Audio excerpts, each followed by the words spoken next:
नमस्कार। हमारे बीकॉम भाग थर्ड के सभी विद्यार्थियों का हार्दिक स्वागत। आज का जो हमारा टॉपिक है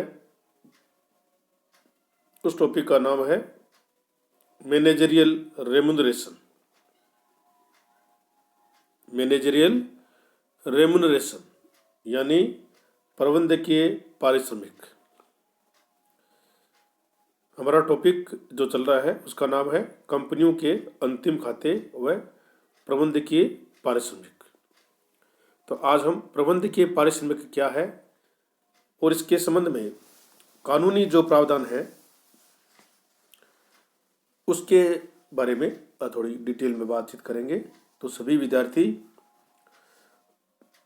पूरा ध्यान से सुनेंगे और इसको समझेंगे, क्योंकि मैनेजरियल रेमुनरेशन से संबंधित जो क्वेश्चंस है वो आपके एग्जाम में जरूर आते हैं। और जब आप जॉब की तलाश में फील्ड में जाएंगे तभी भी इससे संबंधित बातें आपसे वो पूछ सकते हैं। इंटरव्यू वगैरह जब होगा आपका तो आपको इसके बारे में जानकारी होनी चाहिए। तो शुरू करते हैं। प्रबंधकीय पारिश्रमिक। प्रबंधकीय पारिश्रमिक की गणना की विधि कंपनी अधिनियम की धारा 197 वह 198 में दिए गए प्रावधानों के अनुसार की जाती है। प्रबंधकीय पारिश्रमिक की जो गणना है वो हम धारा 197 व धारा 198 में दिए गए प्रावधानों के अनुसार करते हैं। प्रबंधकीय व्यक्तियों में संचालक, प्रबंध संचालक, प्रबंधक आदि को सम्मिलित होते हुए प्रबंधकीय व्यक्तियों को दिए जाने वाले पारिश्रमिक को प्रबंधकीय पारिश्रमिक के नाम से जाना जाता है। जो ये हमारे प्रबंधकीय व्यक्ति होते हैं जिसमें हम संचालक, प्रबंध संचालक और प्रबंध को सम्मिलित करते हैं, ये सब जो व्यक्ति हैं इनको जो इनके द्वारा कार्य किया जाता है उसके लिए कोई पारिश्रमिक दिया जाता है, उसको हम प्रबंधकीय पारिश्रमिक नाम से जानते हैं। संचालक पूर्णकालीन व अंशकालीन हो सकते हैं। प्रबंधकीय जो पारिश्रमिक हम देते हैं उसमें संचालक पूर्णकालीन भी हो सकते हैं और अंशकालीन भी हो सकते हैं। व्यक्तियों की जो नियुक्ति है वो कंपनी द्वारा न की जाकर अंशधारियों की अंशधारी है वो अपनी जो उनकी साधारण सभा होती है उसमें इन प्रबंधकीय जो व्यक्ति हैं उनकी नियुक्ति की जाती है। दूसरे शब्दों में बात करें तो ये व्यक्ति अंशधारियों जो कि कंपनी के स्वामी हैं के प्रतिनिधि के रूप में कार्य करते हैं, उनका वो प्रतिनिधित्व करते हैं, उन्हीं के लिए वो उन्हीं के प्रति वो उत्तरदायी होते हैं। प्रबंधकीय जो स्वामी होते हैं कौन? अंशधारी, उनके प्रति वो उत्तरदायी होते हैं। कंपनी अधिनियम की धारा 197 में इसकी अधिकतम पारिश्रमिक पर प्रतिबंध लगा रखे हैं। जो कंपनी अधिनियम की धारा 197 है उसमें इनके जो पारिश्रमिक है उस पर प्रतिबंध लगा रखे हैं कि इससे ज़्यादा आप प्रतिबंध है कि पारिश्रमिक की आप भुगतान नहीं कर सकते, जो कि निम्न प्रकार से है। प्रबंधकीय पारिश्रमिक के संबंध में कंपनी अधिनियम 2013 के मुख्य प्रावधान निम्नलिखित है। नंबर 1, पारिश्रमिक की अधिकतम सीमा। कोई भी सार्वजनिक कंपनी अपने सभी संचालकों जिनमें प्रबंध संचालक, पूर्णकालीन संचालक व प्रबंधक भी सम्मिलित होते हैं को वित्तीय वर्ष के संबंध में उस वित्तीय वर्ष में हुए शुद्ध लाभ के 11% से अधिक का भुगतान नहीं कर सकते। यह प्रश्न जरूर पूछा जा सकता है कि कितने प्रतिशत से अधिक भुगतान प्रबंधकीय पारिश्रमिक के रूप में नहीं किया जा सकता। तो वित्तीय वर्ष के संबंध में उस वित्तीय वर्ष में हुए शुद्ध लाभ के 11% से अधिक का भुगतान नहीं कर सकते। ये उल्लेखनीय है कि शुद्ध लाभ की गणना धारा 198 के प्रावधानों के अनुसार की जाएगी, किंतु ऐसी गणना के लिए संचालकों के पारिश्रमिक को सकल लाभ में से नहीं घटाया जाएगा, और ये बात धारा 197A और 197(8) में दी गई है। यह भी उल्लेखनीय है कि संचालकों को पेशेवर सेवाओं के अतिरिक्त सभी सेवाओं के लिए पारिश्रमिक को कुल अधिकतम सीमा की राशि में जोड़ा जाएगा, और ये बात आपको धारा 197(4) में दी गई है। ये भी उल्लेखनीय है कि संचालकों को पेशेवर सेवाओं के अतिरिक्त सभी सेवाओं के लिए पारिश्रमिक को कुल अधिकतम सीमा की राशि में जोड़ा जाएगा। जो पेशेवर सेवाएं हैं उन सब को छोड़कर सभी सेवाओं के पारिश्रमिक को अधिकतम जो सीमा निर्धारित की गई है उसमें जोड़ा जाएगा, और ये बात आपको 197(4) में पता चलेगी, उसमें दी हुई है। पारिश्रमिक की राशि में नहीं जोड़े जाने वाली रकम। अब इसके साथ साथ ये भी आपको पता होनी चाहिए कि कौन कौन सी रकम है जो प्रबंध के पारिश्रमिक में आपको नहीं जोड़नी है। निम्नलिखित तरीकों से देय पारिश्रमिक की राशि को अधिकतम सीमा की राशि में नहीं जोड़ा जाएगा। नंबर 1 है सभा शुल्क। सभा शुल्क पर श्रमिकों की 11% की राशि में संचालकों को संचालन मंडल की सभाओं तथा संचालन की समितियों की सभाओं में उपस्थित होने के लिए देय शुल्क, जिसको सभा शुल्क कहते हैं, इसको इसमें नहीं जोड़ा जाएगा। किसमें? प्रबंध के पारिश्रमिक की जो अधिकतम सीमा है उसमें इसको नहीं जोड़ा जाएगा। अब बात करते हैं पेशेवर सेवाओं के लिए देय शुल्क। इसको भी प्रबंध के पारिश्रमिक की अधिकतम सीमा में नहीं जोड़ा जाता। किसी भी संचालक द्वारा कंपनी को उपलब्ध की गई पेशेवर सेवाओं के लिए देय पारिश्रमिक को भी पारिश्रमिक की अधिकतम सीमा की गणना करते समय नहीं जोड़ा जाएगा, किंतु इस हेतु निम्नलिखित शर्तें आवश्यक पूर्ति होनी चाहिए। जो शर्तें हैं वो पूर्ति होनी जरूरी है, तभी इसको नहीं जोड़ा जाएगा।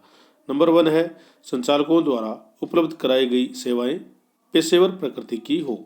जो सेवाएं उपलब्ध कराई गई हैं वो पेशेवर प्रकृति की हो। नंबर 2, नामांकन व पारिश्रमिक समिति सूचीबद्ध कंपनियों तथा निर्धारित वर्ग की कंपनियों की दशा में। नामांकन व पारिश्रमिक समिति सूचीबद्ध कंपनियों तथा निर्धारित वर्ग की कंपनियों की दशा में अथवा संचालन मंडल की राय में ऐसी समितियां जो ऐसी सेवाएं उपलब्ध कराने वाले संचालक ऐसे पेशे के कार्य को करने के लिए अपेक्षित योग्यता रखते हैं, और ये बात आपको 197(4) के जो उपबंध है उसमें दी गई है। नंबर 3, दायित्व के विरुद्ध सुरक्षा के लिए बीमा प्रीमियम की राशि। इसको भी हम अधिकतम सीमा जो प्रबंध के पारिश्रमिक में है उसमें हम नहीं जोड़ते। ये बातें आप नोट करते रहिए, क्योंकि इन बातों के बारे में आपको जानकारी होनी चाहिए। कभी कभी कंपनी द्वारा अपने प्रबंधक संचालक, पूर्णकालीन संचालक, प्रबंधक, मुख्य कार्यकारी अधिकारी, मुख्य वित्तीय अधिकारी अथवा कंपनी सचिव के लापरवाही, दोष, कानूनी अधिकारों के दुरुपयोग, कर्तव्य भंग या प्रन्यास भंग के दायित्व के विरुद्ध सुरक्षा देने के लिए उनकी ओर से कंपनी द्वारा बीमा करवाया जाता है। ऐसे में उसी बीमा के लिए चुकाए गए प्रीमियम की राशि को उनके पदाधिकारियों को दे पारिश्रमिक में नहीं जोड़ा जाएगा, किंतु ऐसा कोई पदाधिकारी दोषी सिद्ध हो जाता है तो उसके लिए प्रीमियम के रूप में दी गई राशि को उसके पारिश्रमिक का भाग समझा जाएगा। ये बहुत ही महत्वपूर्ण बात है कि अगर वो दोषी पाया जाता है तो उसकी जो सेवाएं हैं उसके लिए जो दी गई राशि है, प्रीमियम का चुकाया गया है, उसको उसके पारिश्रमिक का भाग समझा जाएगा, और ये बात आपको धारा 197(13) में दी गई है। केंद्रीय सरकार के अनुमोदन से अधिक भुगतान। केंद्र सरकार के अनुमोदन से अधिक भुगतान। कोई भी कंपनी साधारण सभा में प्रस्ताव पास कर शुद्ध लाभों के 11% से अधिक के भुगतान को अधिकृत कर सकती है, किंतु ऐसा भुगतान अधिनियम की अनुसूची 5 के प्रावधानों के अधीन होगा। अधिनियम की अनुसूची 5 है, उसमें भी इसके संबंध में बातचीत दी गई है, वो इसके अधीन होगा। साथ ही साधारण सभा के अधिक राशि के भुगतान के प्रस्ताव पर केंद्र सरकार का अनुमोदन भी प्राप्त करना होगा। ये बात धारा 197A का अनुबंध ए में आपको दी गई है। और व्यक्तिगत व कुल पारिश्रमिक की अधिकतम सीमा, किसी भी एक प्रबंध संचालक अथवा पूर्णकालीन संचालक अथवा प्रबंधक को दे पारिश्रमिक के शुद्ध लाभ के 5% से अधिक नहीं हो सकता। किसी भी एक प्रबंधक अथवा पूर्णकालीन संचालक अथवा प्रबंधक को दे कुल पारिश्रमिक कंपनी के शुद्ध लाभ के 5% से अधिक नहीं हो सकता। ये भी महत्वपूर्ण बात है जो आपको नोट करनी है। यदि कंपनी में एक से अधिक संचालक हैं तो उन सभी संचालकों को दे कुल पारिश्रमिक शुद्ध लाभों के 10% से अधिक नहीं हो सकता। यदि एक से अधिक संचालक हैं तो उन सभी संचालकों को दे पारिश्रमिक शुद्ध लाभ के 10% से अधिक नहीं हो सकता। ये बात आपको 197A का उपबंध 2 है, उसमें दी गई है। लाभ न होने या अपर्याप्त लाभ होने की दशा में पारिश्रमिक, ये भी बात महत्वपूर्ण है कि अगर कंपनी को लाभ नहीं होता है तो उसमें पारिश्रमिक का निर्धारण किस प्रकार से करेंगे। कभी कभी किसी भी कंपनी में लाभ नहीं होते हैं अथवा अपर्याप्त लाभ होते हैं जिनसे वह कंपनी उपयुक्त प्रावधानों के अनुरूप पारिश्रमिक का भुगतान करने की स्थिति में नहीं होती है। ऐसी दशा में कंपनी अपने संचालकों, जिसमें प्रबंध संचालक या पूर्णकालीन संचालक प्रबंधक सहित को केवल अनुसूची 5 के प्रावधानों के अनुरूप ही पारिश्रमिक का भुगतान सभाओं में उपस्थित शुल्क के अतिरिक्त कर सकेगी। यदि वह कंपनी इस अनुसूची के प्रावधानों का पालन करने में सक्षम नहीं है तो केंद्र सरकार के पूर्व अनुमोदन से ही पारिश्रमिक का भुगतान कर सकती है। ये सब बातें आपको जानकारी में होनी चाहिए।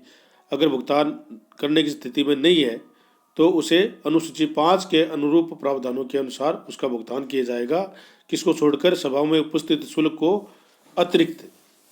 यदि वह कंपनी इस अनुसूची के प्रावधानों का पालन करने में सक्षम नहीं है तो वह केंद्र सरकार के पूर्व अनुमोदन से ही पारिश्रमिक का भुगतान कर सकेगी। ये धारा 197(3) में दी गई है। लाभ न होने अथवा अपर्याप्त लाभ होने की दशा में पारिश्रमिक में वृद्धि, ये स्थिति तब होती है जब कंपनी में लाभ नहीं होने या अपर्याप्त लाभ होने के कारण अनुसूची 5 के प्रावधान लागू होंगे। ऐसी स्थिति में यदि कंपनी अंतर्नियमों या दिए गए ठहराव अथवा कंपनी की साधारण सभा में पारित प्रस्ताव अथवा संचालन मंडल की सभा में पारित प्रस्ताव के किसी भी प्रावधान के कारण संचालकों के पारिश्रमिक में वृद्धि होती है तो उस प्रावधान का तब तक नहीं होगा जब तक कि ये वृद्धि अनुसूची 5 में दी गई शर्तों के अनुरूप नहीं होगी। यदि संचालन मंडल द्वारा कोई वृद्धि का प्रस्ताव आता है तो उसको तब तक स्वीकार नहीं किया जाएगा जब तक कि वह वृद्धि अनुसूची 5 में दी गई शर्तों के अनुसार नहीं है। यदि उन शर्तों का पालन नहीं किया जाता है तो पारिश्रमिक में वृद्धि केंद्र सरकार के अनुमोदन से ही हो सकती है। और ये बात आपको धारा 197(11) में दी गई है। अब बात करते हैं पारिश्रमिक का निर्धारण। संचालकों, जिसमें प्रबंध संचालक, पूर्णकालीन संचालक या प्रबंधक के पारिश्रमिक का निर्धारण निम्नलिखित में से किसी एक के द्वारा किया जाएगा। प्रबंधक के जो होते हैं, जिसमें प्रबंध संचालक, पूर्णकालीन संचालक या प्रबंधक के पारिश्रमिक का निर्धारण निम्नलिखित में से किसी एक के द्वारा किया जाएगा। नंबर 1 है अंतर्नियमों द्वारा, कंपनी की साधारण सभा में प्रस्ताव पारित करके, या अंतर्नियमों के प्रावधान है तो कंपनी की साधारण सभा में पारित विशेष प्रस्ताव द्वारा। 3 प्रकार से हम इसको भुगतान कर सकते हैं, जिनमें अंतर्नियमों द्वारा, कंपनी की साधारण सभा में पारित प्रस्ताव द्वारा। यदि अंतर्नियमों में प्रावधान है तो कंपनी की साधारण सभा में पारित विशेष प्रस्ताव द्वारा। इसके अतिरिक्त पारिश्रमिक का निर्धारण धारा 197 के प्रावधानों के अनुसार तथा प्रावधानों के अधीन किया जाएगा। सभी संचालकों को देय पारिश्रमिक में उनके पेशेवर सेवाओं के लिए दिए पारिश्रमिक के अतिरिक्त अन्य किसी को भी हैसियत प्रदान की गई सेवाओं के लिए दे जो पारिश्रमिक दिया जाएगा उसको भी शामिल इसमें किया जाएगा। लेकिन पेशेवर सेवाओं के लिए अगर कोई भुगतान किया जाता है तो उसको इसमें शामिल नहीं किया जाएगा। ये बात आपको धारा 197(4) में दी गई है। और अंत में है भुगतान की विधि। भुगतान हम किस प्रकार से उनका करेंगे। जो हमारे संचालक हैं, किसी भी संचालक या प्रबंधक को पारिश्रमिक का भुगतान निम्नलिखित में से किसी एक विधि द्वारा किया जाएगा। यदि मासिक भुगतान के रूप में या तो उसको माहवार के भुगतान किया जाएगा या कंपनी के शुद्ध लाभ का एक निश्चित प्रतिशत के रूप में, या हम डिसाइड करेंगे कि कंपनी के इतने प्रतिशत से उनका भुगतान किया जाएगा जो कि अधिकतम 11% है। इसके अतिरिक्त आंशिक मासिक भुगतान के रूप में और आंशिक शुद्ध लाभ कंपनी के एक निश्चित प्रतिशत के रूप में इसका भुगतान कर सकते हैं। इसमें दोनों बातें हैं कि मासिक भुगतान किया जा सकता है और शेष यदि कंपनी का एक जो लाभ होता है उसका एक निश्चित प्रतिशत हम निर्धारित कर देते हैं, उसके अनुसार जो संचालक हैं उनको भुगतान हम करेंगे। और ये बात आपको 197(6) में दी गई है। तो इस प्रकार से हम प्रबंधक के जो पारिश्रमिक का निर्धारण करते हैं उसमें कानूनी प्रावधानों के बारे में हमने बातचीत की है, जिसमें कितना भुगतान किया जाएगा, भुगतान करने की विधि क्या है और उनका निर्धारण किस प्रकार से किया जाएगा, इन सब के बारे में हमारी चर्चा हुई है। सभी विद्यार्थियों का बहुत बहुत धन्यवाद। Thank you.